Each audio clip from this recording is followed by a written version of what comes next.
Excusez-moi, mais la presse dit tout ce que je voulais dire. Bonjour, cher président. Je suis très honorée d'être en face des intellectuels de mon pays. Moi, je me nomme Amissa Diawara, je suis journaliste à la LSTV. En fait, en ce qui concerne le massacre de Thiaroye, plusieurs actions peuvent être envisagées, l'a dit le monsieur le professeur, pour honorer la mémoire des victimes et faire avancer la justice historique. Il y a la reconnaissance officielle et les réparations. Moi, je dirais tout simplement, bien que la France ait reconnu sa responsabilité en 2001, 80 ans, c'est en 2001 qu'elle a reconnu sa responsabilité, je dirais une renaissance plus complète des souffrances des victimes et des conséquences de cet événement pourrait être essentielle. Cela pourrait inclure des excuses officielles, pourquoi pas, aussi une indemnisation des familles des victimes et des démarches concrètes pour réparer les torts faits. Je vous remercie.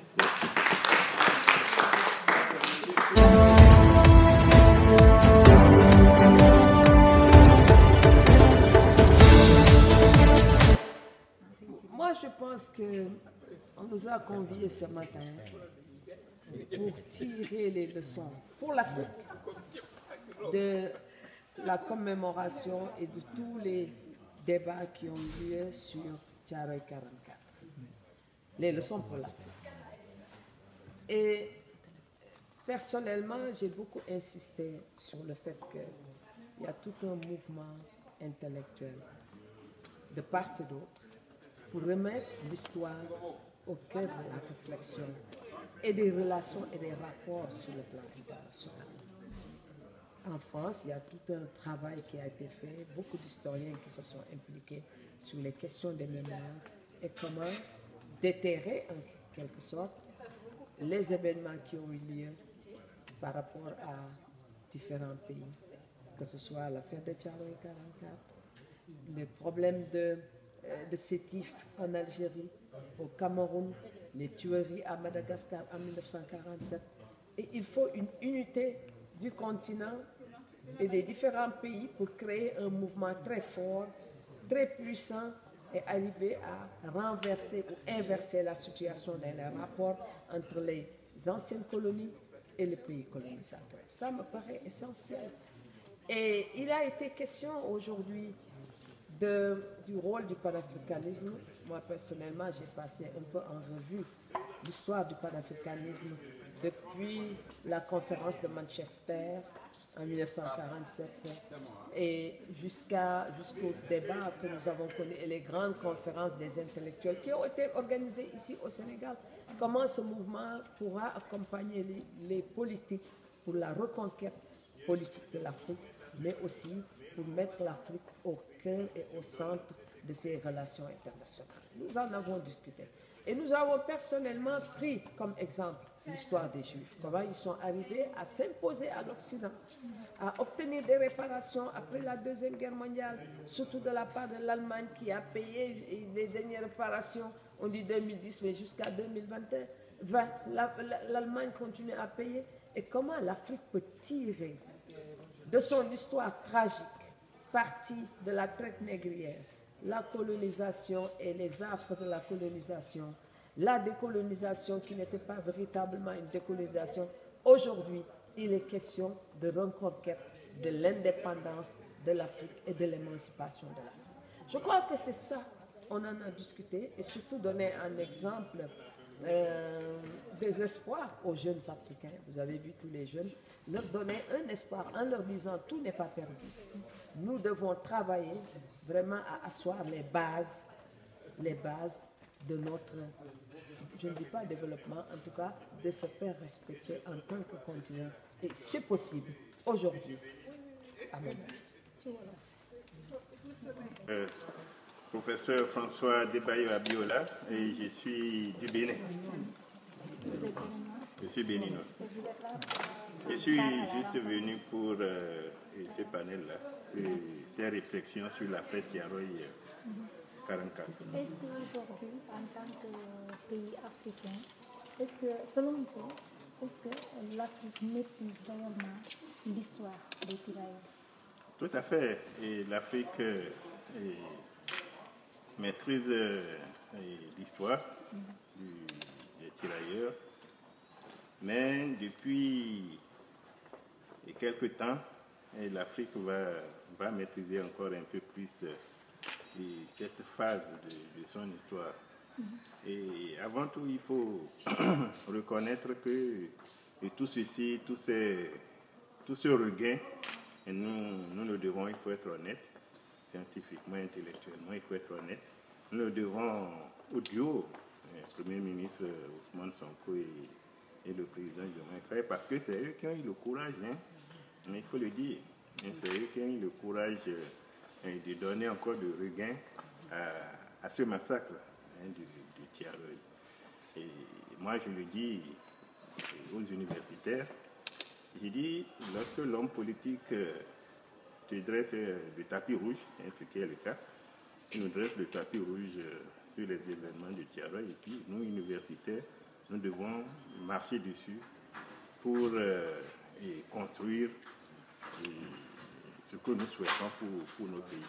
Vous avez vu, pendant que je faisais mon intervention, j'ai dit qu'il faut aller vers un concept maintenant, concept déconstruit, pour construire. C'est-à-dire qu'il faut déconstruire toutes ces idées négatives qui sont avancées sur les Africains jusque-là, toute cette condescendance qu'on prête aux Africains en lui intimant des choses à faire, même contre les intérêts de sa population et de lui-même. Donc il faut déconstruire tout ça pour maintenant construire les valeurs avec lesquelles nous souhaitons vivre ensemble au niveau de la planète. Il faut aussi signaler que ce n'est pas parce qu'on est en train de réfléchir maintenant sur l'affaire Tiaroy et qu'on va dire qu'on est contre quelqu'un. Nous sommes contre personne. Il se fait que nous avons des préoccupations. Nous posons des questions pour savoir ce qui s'est réellement passé le 1er décembre 1944. Ce n'est pas parce qu'on a ces préoccupations qu'on est contre quelqu'un. Donc nous sommes venus ici pour continuer la réflexion à partir du moment où les nouvelles autorités sénégalaises nous ont permis de rouvrir ce dossier. Et quel message les lancez-vous? Le message que je vais lancer, c'est que, je l'ai dit aussi dans ma communication, que les Africains doivent d'abord faire confiance en eux-mêmes. Nous devons avoir le courage de savoir que le destin de nos populations, ça doit être entre nos mains. Mais nous ne pouvons pas faire ça tout seuls. Nous devons faire ça aussi avec les autres, mais de façon vraiment de co-réflexion, comme des partenaires. C'est ce que nous devons faire. Nous remercions. Donc c'est professeur Babacar Fall, je suis professeur à l'Université de Dakar et je suis aussi directeur de l'Institut d'avancée de Saint-Louis du Sénégal. Je me réjouis que cette conférence ait été organisée et qu'on ait invité les élèves du collège Martin Luther King. Pourquoi? Parce que l'histoire du Tiaroy et l'histoire en général doit être expliquée aux jeunes générations. Ce sont les jeunes générations qui doivent comprendre ce qui s'est passé. Ce sont les jeunes générations qui doivent saisir la portée des événements et pouvoir se situer sur le futur. L'histoire est destinée à éclairer le présent et permettre d'aller vers le futur, de bâtir le futur. Si on parle de Tiaroy 44, c'est important d'expliquer que c'est une politique de la France, c'est une volonté de la France d'organiser le massacre des tirailleurs qui avaient été envoyés sur les champs de bataille pour libérer la France. On avait pensé en janvier 1944, en janvier au 10 février 1944, De Gaulle avait réuni les administrateurs à Brazzaville, on a appelé la conférence de Brazzaville, pour redéfinir les rapports entre la France et les territoires coloniaux d'Afrique de l'époque. Brazzaville a été une amorce vers la transformation des relations, le réaménagement des relations entre la France et l'Afrique. Mais moins d'un an, en décembre, le 1er décembre, lorsque la France a été confrontée à la revendication des tirailleurs, la France a utilisé la répression la plus sauvage, la plus barbare. Et c'est ce massacre que la France a camouflé. La France a organisé l'oubli. Et si vous ne savez pas que les patriotes africains s'étaient réunis à chaque fois pour protester et saluer la mémoire des tirailleurs, on les a réprimés durant la période coloniale. Ce n'est qu'après les indépendances qu'il y a eu une volonté timide de reconnaître les tirailleurs et de reconnaître Thiaroye.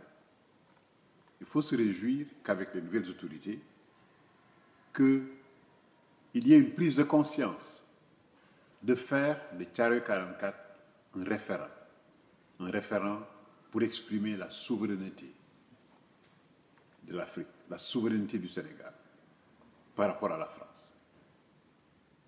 On ne tient pas compte de ce qui fâche la France. On doit dire la vérité aux Africains. Exhumer le massacre de Thiaroye. C'est montrer la monstruosité du crime organisé par la France. Et c'est pour cette raison qu'il est important de comprendre que Thiaroye 44 est un symbole. Et la prise de conscience actuelle des nouvelles autorités, c'est une prise de conscience d'affirmer la souveraineté de l'écriture de l'histoire par les Africains. On ne peut pas, il appartient aux Africains, avec les hommes de vérité, d'écrire l'histoire de Thiaroye. Et pour que cette histoire soit enseignée à tous les Africains, à tous les Africains, et la leçon qu'on peut en tirer, c'est de comprendre que l'Afrique a des ressources. Elle a des ressources naturelles. Elle a des ressources humaines, un capital humain bien formé. Aujourd'hui, les Africains n'ont pas à envier aucun autre continent en termes de capital humain. Mais ce qui a manqué jusqu'à maintenant, c'est la gouvernance.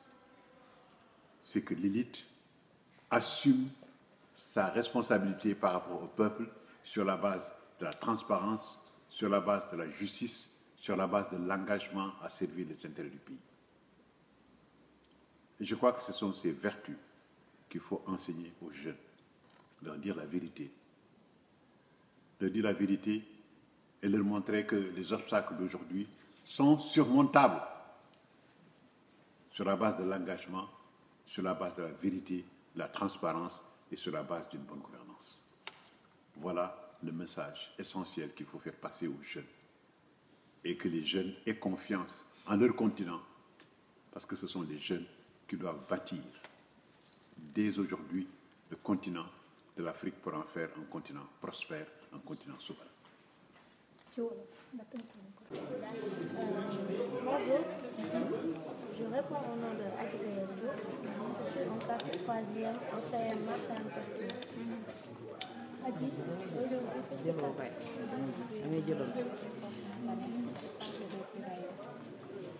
tout d'abord, je suis très contente d'être ici avec mes amis aussi, parce qu'on a beaucoup tiré de leçons.